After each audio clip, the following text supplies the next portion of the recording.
आणि यानंतर थेट जाऊयात विधानसभेमध्ये सुधीर मुनगंटीवार बोलतात। असेल तर अध्यक्ष मला माणुसकी किंवा तो बालक आहे असा मुद्दा ठेवून आपल्याला सोडता येणार नाही।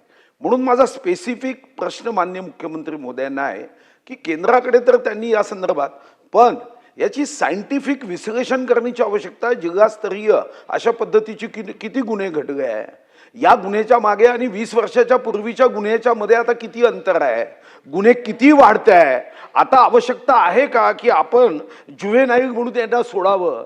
तर माझी मुख्यमंत्र्यांना विनंती आहे की याची एक समिती नियुक्त करणं गरजेचं आहे आणि पुढच्या अधिवेशनापर्यंत जर आवाज आला की 20-25 वर्षापूर्वी संस्कार हे हावी होते, आता स्वैराचार हावी झाला आहे, हे जर लक्षात आलं तर मग केंद्र सरकारकडे आग्रही भूमिका घेता येईल, लवकर घेता येईल। अन्यथा उत्तरामध्ये आपण केंद्रात मांडणार, पण जर अशा गंभीर प्रश्नाकडे आपण लक्ष दिलं नाही तर अजून या घटना वाढतील आणि या मुलाचा कसा उपयोग करतात ड्रग्ज मध्ये हे आता आम्ही आमच्या जिल्ह्यात पाहतोय की ड्रग्ज मध्ये या मुलांना वाहक म्हणून पाठवलं जातं। आणि माझा स्पेसिफिक प्रश्न आहे की याची एक समिती नेमून याचं सायंटिफिक विश्लेषण करून पुढच्या अधिवेशनात पटलावर हा अहवाल आपण द्याल का?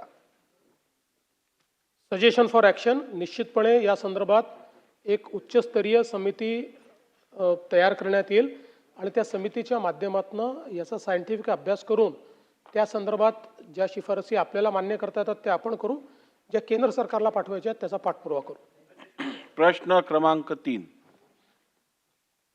अध्यक्ष महाराज, प्रश्न क्रमांक 33,015। अध्यक्ष महोदय छापल्याप्रमाणे नाही अध्यक्ष।